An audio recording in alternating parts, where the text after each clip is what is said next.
All right, so now we have a little fireside chat with two people who are deep into broadband.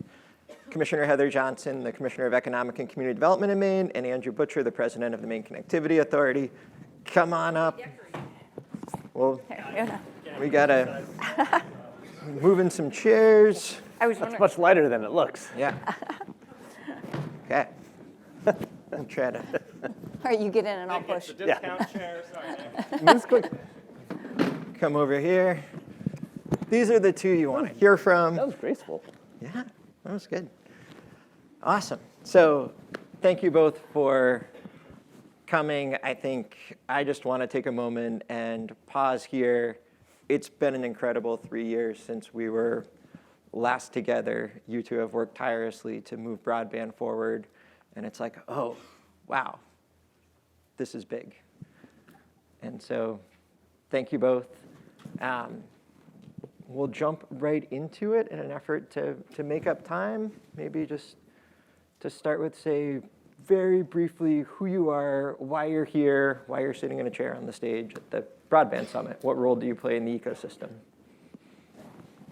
So I'm Heather Johnson. I'm the Commissioner of the Department of Economic and Community Development.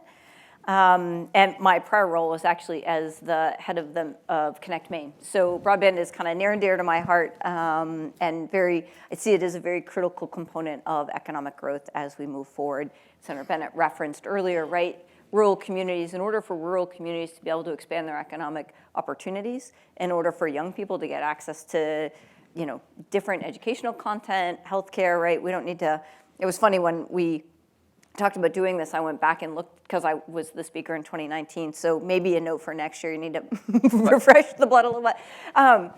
When I looked at kind of those talking points, it was really about reminding people why broadband mattered and why broadband was important, because we were still in that place, right? We were still trying to garner financial support. We were still trying to garner broad, rationale of why broadband is important. And now, fast forward these 3 years, I think we can leave that all behind. Nobody questions that anymore. Now the question is how fast, and then how do we make sure that it's inclusive and successful and an opportunity for all. So that transition over the course of the last 3 years has been a really important one, I think, for our success going forward. Hi, friends. Both here at Thomas College and streaming over some of Maine's best broadband, not at Thomas College, but home and at the office. I'm Andrew Butcher. I serve as president of the Maine Connectivity Authority. And it has been quite a couple of years. Certainly, I think both opposite things can be true at the same time.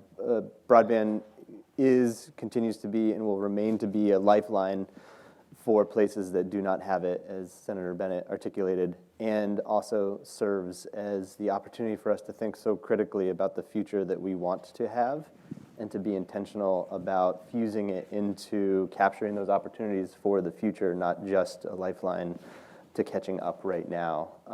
And I would be remiss if we also didn't just start with a thanks to the Broadband Coalition for bringing us all together. This is such a strong and rich and inspiring community, and it's so wonderful to be able to be gathering in person and convening and commiserating. And I would also be remiss if we didn't especially give thanks to Nick for your incredibly selfless and inspiring leadership, being intentional and strategic around how to address this problem and help cultivate this ecosystem, both from Connect Maine, Broadband Coalition, the Connectivity Authority.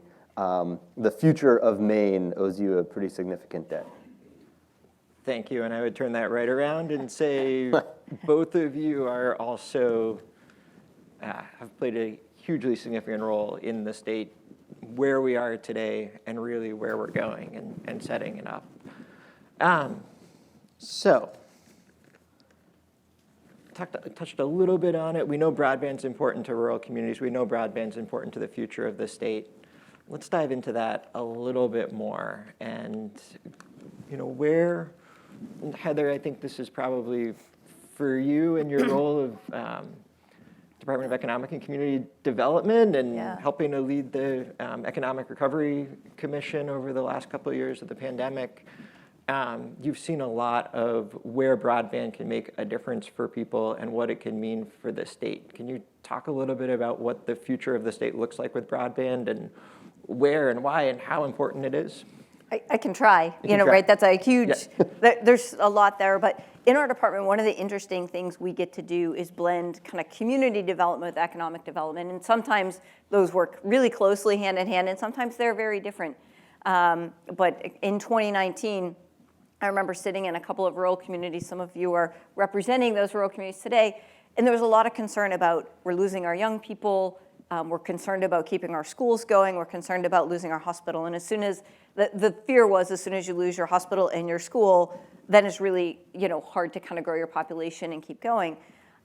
Today, if you're having that conversation in that same community, it's we need more books, we need more chairs. Our roads are busy, and so it's a really interesting and unique change. And a big part of that are people's ability to work remotely, and broadband is obviously key to that infrastructure. And so how do we allow people to live wherever they want to live and still be able to have the job they want? Right, we've talked about that for decades. Now that's actually available. People are able to work remotely. They are able to work in some kind of hybrid schedule that lets them be in much more rural communities more of the time. And so it's this interesting transition for some of our communities around how do we embrace that? How do we make sure that we have that infrastructure that we need for those communities to thrive and the people in those communities to thrive? And that's a little bit different sometimes than where people might start their business. But again, the key enablers are the same. And as people can land and stay in these rural communities, we've seen that continue to grow. New business startups are on the increase. We've never had more new business starts than we did last year. And part of that is because people can start their business from wherever they want to. Sometimes they're moving to rural communities, working remotely, and then saying, well, geez, I see this need in this community. I'm going to solve that need. And so they start a business to solve the need. So we're seeing this real variety of impact. I think that we still have a lot of work to do to make sure that that infrastructure is available to all, and that everyone in communities can have access and can take full advantage. And sometimes those are three different steps, right? The connectivity, the access, and then full advantage. And it's really our role, I think, to make sure that we are working closely with schools, with communities, with providers to make sure that, and obviously the BEAD grant will be a big help to that, right? Having local resources available. But we're seeing it be very transformational. Nick, back to your question, sorry. We're seeing it be very transformational for a lot of communities, and we're seeing it be, honestly, a real point of frustration for some communities because it's not there yet, right? And they're seeing other communities be able to succeed because they have that infrastructure and those platforms, and they aren't being able to take advantage of that. So would say it's a little bit of a story of two worlds, and we need to right, open the door for these other communities, and I think that's a big part of the work ahead of us. And Andrew, you're opening the door. You're like, am. you're walking us through the door. We are all in the door. We are all in motion. I don't know, a couple things on that it just makes me think about. I mean, Carlos Barrionuevo, a member of the MCA board, is here, and I think one of the phrases, Carlos, I'm going to give you credit for, is the sentiment of capturing this opportunity of being able to live where you love, right? And so I think that data point of small businesses opening in places and that being a driver for impacting place-based economic development, I think is a really, really significant one for us to build from. I also think that your point around making sure that it works for everyone, I think one of the best things about the BEAD planning process and the digital equity planning process, of which we're just starting, is the opportunity to really look comprehensively and actually think about a more diverse set of uses and how people are using the internet now and in the future, and how we match our infrastructure developments and our place-based developments to address that, right? Like that's the opportunity of thinking strategically around digital equity. And so I think that that's one of the ways in which we can be intentional about addressing the two worlds. And I think lastly, and Nick, I don't know if this is the direction you want to go for our chat, but I think one of the things I'm most excited about for this conversation today is just being real about the rate of change that we are currently under. I can't even imagine this is one issue in your portfolio, right? This is one thing that you have to help make work. And so the need is so high, the change is so fast, the landscape in broadband has changed so much in 3 years, and I think one of the things I'm most grateful for is that we get this opportunity to meet the moment, right? You all have designed this mechanism of the Maine Connectivity Authority to go for broke and to get it done and to do it as fast as possible. And that was the charge from everybody. And so we, from the MCA team, are so ecstatic to meet that opportunity and to go as quick as possible. And from our standpoint, I feel like we're moving at like lightning speed. And it pushes communities, and it's pushing our internet service providers, and it's pushing our other state partners, and we're moving as quick as possible. And I think trying to be strategic and good while we do it. But there's that, wow, the sector is moving very fast, and that change burns a little bit. But in the same vein, it's not fast enough, because if you don't have service right now and you're looking at all the things that happen, you're like $5 million for planning, who cares? When do I get my internet? Mm-hmm. And so I just want to be real about that dynamic of we both have that need immediately and are moving as fast as possible to do it. And that just, I think it's something, if nothing else, just to name. There's probably a better word that could sum it up in way less time, so sorry. So I think this is a good place. Can you do a very short something on what the BEAD announcement was yesterday so everybody understands the significance and the magnitude of some of these changes? Absolutely. So there are essentially two big waves of funding from the federal government that are impacting our broadband. The first wave of which was through the American Rescue Plan, and that is the funding that allows for our current set of all-in resources, right? This is the Get Ready for Technical Assistance, this is the regional and tribal broadband partners, and this is the Connect the Ready projects that many folks here at home have applied to and are part of. The next wave is through the Bipartisan Infrastructure Law, of which the big broadband part of that is the BEAD program, the Broadband Equity, Access, and Deployment, and that kickstarts with a planning phase. The federal government and NTIA, the National Telecommunications Information Administration, was really smart and said that this is an unprecedented level of investment in our infrastructure, and we should give states not only the authority, but the opportunity to be strategic and intentional around how we're going to deploy that infrastructure. And so they allocated up to $5 million per state to embark upon a comprehensive planning process that includes everything from using our data and thinking about our infrastructure and partnerships to address unserved locations and beyond, to think about critically how do we address places like apartment buildings, multiple dwelling units, and how can we invest in our workforce to be able to meet that demand, because they were essentially accelerating the investment at a scale that has never been done, and so they preserved the ability to both do that planning and to capture this bigger need that Heather identified, which is simultaneously with additional funding through the Bipartisan Infrastructure Law, the ability to think strategically around our digital equity needs and how we can identify the places and people in most need that haven't traditionally been a part of that broadband planning process. So it is both the infrastructure and digital equity planning efforts. You said fast, sorry. I said fast, but I think it's worth pausing a little bit on the magnitude of this. From where I sit, I think yesterday was probably the most significant day in the state's history around broadband. We've had a lot of significant days in the last 3 years for broadband. We set up the Maine Connectivity Authority. 75% of Maine voters passed a broadband bond to invest $15 million of public funding in infrastructure networks. Connect Maine put out $6.5 million to connect kids who couldn't go to school remotely. The state successfully applied for a $30 million NTIA grant to connect about 12,000 homes. If you're one of those homes that are getting connected, and if you're one of those homes in Farmington or Franklin County or on the Blue Hill Peninsula, elsewhere, this is a really significant grant for you. You're getting a world-class connection very soon, if not imminently.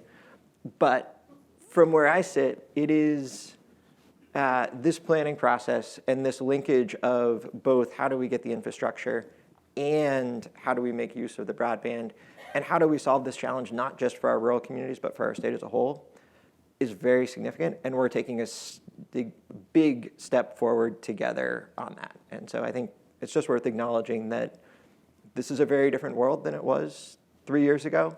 The faces look different. Some of them are the same. We've got Charlie from Idaho and Larry Bell from Litchfield, and some of you are here in 2019. Many of you weren't. Welcome. We've had a lot of change in this sector, and it's moving really, really fast. I certainly hope, right, as communities, if you were in the 2019 meeting, hopefully you've made significant progress since then and maybe don't have to be here now, right? So there are new communities or coming in to do more, right? There's always more, but so I'm glad there's been at least a reasonable amount of change as we think about that, that there are good success stories that we can all look at to use as benchmarks. So in this change, I think one of the things that is changing and would love to talk a little bit about is the relationship between the state, internet service providers, communities, the formation of public-private partnerships. And that relationship is changing really quickly. And as we think about public-private partnerships, there's the public-private partnerships that have traditionally happened in the broadband space or the telecommunications space where the state's provided money and a private sector provider has gone and connected people. I think the nature of those public-private partnerships is changing, and if either of you had any insight into both either broadband partnerships that might work or you're thinking about, or other kinds of public-private partnerships that you draw on for inspiration and models. Love to hear a little bit about public-private partnerships. Go first. Sure. I think I guess I'll just start with the fact that having been a part of the 2019 conference planning, and then also, was it 2020, 2021? 21. I think the increase of the presence of the private partners that are even sponsors of this conference, I think is a really good indicator. And I think that one of the pieces of one of the parts of Maine's special sauce is the emphasis around both investing in the community readiness and recognizing that really good broadband in hard to reach areas comes from this community development model of equipped and engaged people who are informed and driving a process represent a demand. And in broadband, that demand represents a very real economic indicator as far as take rate. And that take rate represents a opportunity to engage with a private partner, right? That's what seems to have worked. And so Maine has done a really good job in investing in that process of readiness. And so that, I feel like, is something that is cultivating and contributing to the overall ecosystem of which we are working in. And that is something I feel like we should continue to be investing in, and I think it's paying off in dividends. We have hard conversations with both communities and internet service providers. I feel like any given week I'm finishing, someone from a community standpoint is maybe not happy, and also with an internet service provider isn't happy. So I guess that has me in a place of balance. But at the end of the day, it's also allowing for this identification of common ground and shared priorities. And I think that allows for what I think is a harmony of business. And that harmony of business I see represented in other ways in which the state is approaching economic development. And I think it's also allowed for us to think strategically around other public-public partnerships and how we can be intentional about capturing some of those kinds of opportunities, whether it's through interagency coordination or thinking around how we utilize other public assets as a part of a digital equity and digital inclusion strategy. I can talk more about that in a minute if you want and if we have time, but I'd love to hear from Heather on that. Yeah. So I'll go a little older school, maybe with my answer, Ooh. Andrew, than you did. Go old school. So when Senator Bennett and Representative Berry at the time and a handful of us were sitting down really kind of framing up MCA, one of the key elements of that discussion was we need to give MCA all of the tools to work all of the partnerships, recognizing that it's not a one-size-fits kind of model, and that MCA needed to have tools to work with all of the providers and all of the communities to figure out what is the right model, how is it inclusive, and how do we serve everyone. And so, I think one of the great things about MCA that you forget about maybe because you didn't work in the other universe is you have lots of tools and lots of opportunity to be able to meet communities and providers where they are and to try to say, okay, well, if we want to get here, let's not skip this. We know this is a problem too. Let's do them together. And that will help leverage the funding streams. It helps get people connected at a higher and faster rate. It doesn't leave out some communities that maybe don't have resources or talent to be at these meetings and in these discussions. And so I do think that concept of this toolbox to really think about each project differently and leverage all of the mechanisms that are at our disposal. And so I think that's a key part of how we go forward with all of the community work and this kind of combination of priorities for all. And I think, Heather, what you're naming is under Connect Maine, and as chair of the Connect Maine Authority, Heather's a board member of the Connect Maine Authority. I think I can say this. Connect Maine struggled to really lead the state and back, could lead in parts of it, but to back that leadership with the resources and the ability to get the job done, I think is where Connect Maine was faltering. And that's in part why the Connectivity Authority is created. That's part of this fundamental change that is happening in this sector is the state is now both equipped from an institutional perspective in the Connectivity Authority and resourced with all of the funding that is coming into this sector to really lead forward and solve this problem. So, Nick, if I can, I know you want to move on, but I don't think Connect Maine faltered. I think Connect Maine was amazing, right? Connect Maine figured out the foundation for mapping and really moved that forward. There were a lot of things, all of this community planning framework was really built there. They just didn't have the tools or the statutory mechanisms to implement them effectively. And so if I said if I said falter, that's absolutely not what I meant. I think Connect Maine did a great job and has been a really key part of this thought leadership as we move forward. A lot of the framework that MCA has used is informed by work that Connect Maine did. It's really weird to be at a broadband conference and not have Peggy here. So for all of you that are missing Peggy like I am, it's an interesting day not to have her here. Peggy, if you're watching, we miss you. I know. It just makes me feel better to think maybe she's watching.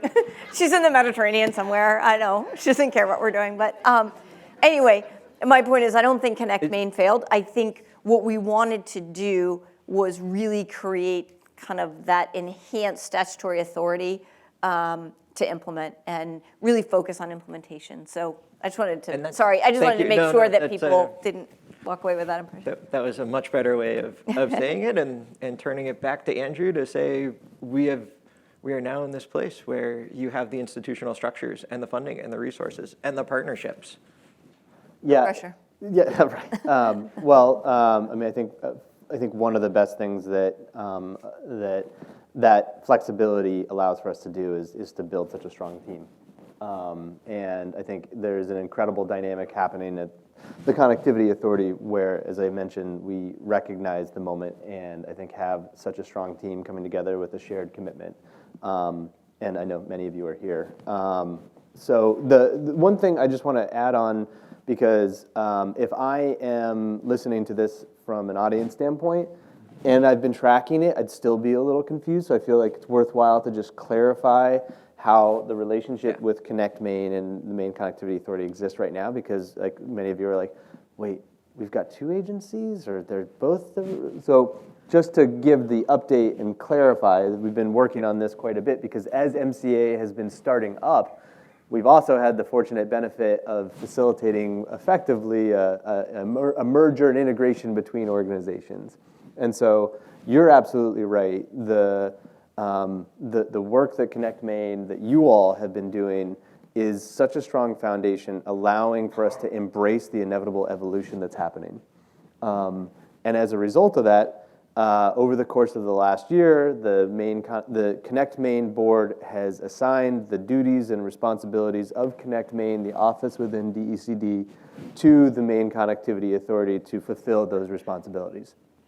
And that is a way in which we embrace that evolution. So I think if you haven't been tracking this before, which why would you necessarily, it's helpful to just understand what that dynamic is and what that evolution is.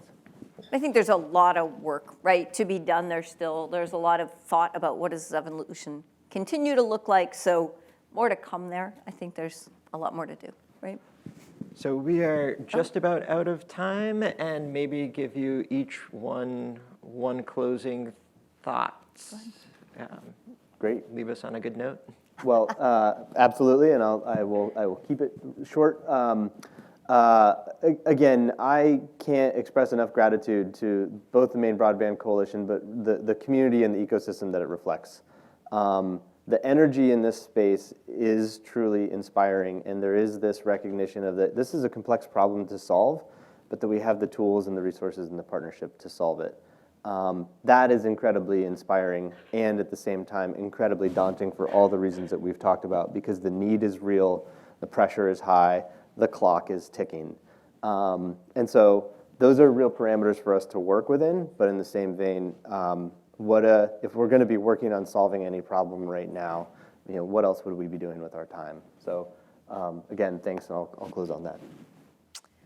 Yeah, so I just want to thank you all for being here, and it's fun to watch the good work that's going on at MCA and to plug in and be supportive where we can, and I think there's a lot to do. If you are here because you don't have internet at home, we know, right, at our house, we're juggling Zooms throughout the course of the day. You are juggling Zooms at your house. This isn't a collective we. This is a Heather struggles Yeah. with Zoom I feel your sometimes. pain, I guess is what I'm saying, right? We are going to neighbors' houses and juggling around. And so for all of you that are in that moment with my family, we recognize that and know that that is not an incredibly productive way. It's not a sustainable way. It won't keep people in rural communities. It won't keep our young people kind of moving at the pace that they need to move. And so that's why, right, this timeline is so important, but getting it right is also important. And so we are, I think, actively walking that balance of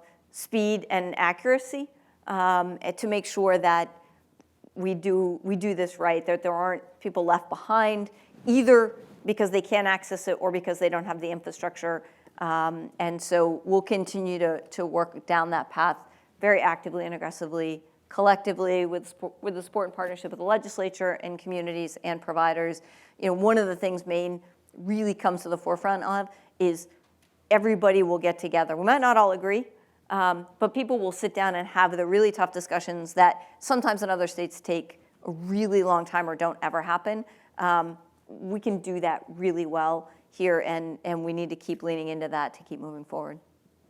Well, thank you both. Thank you for all of you for coming, for being here, all of the new faces, all of the faces that I've met on Zoom and had a chance to meet over the last day or two. And thank you for all of you who've been playing along in the broadband sector for the last number of years. We're moving really fast, and we're going to get there, and it's really important that we get there together. Thank you. Awesome. Thank you.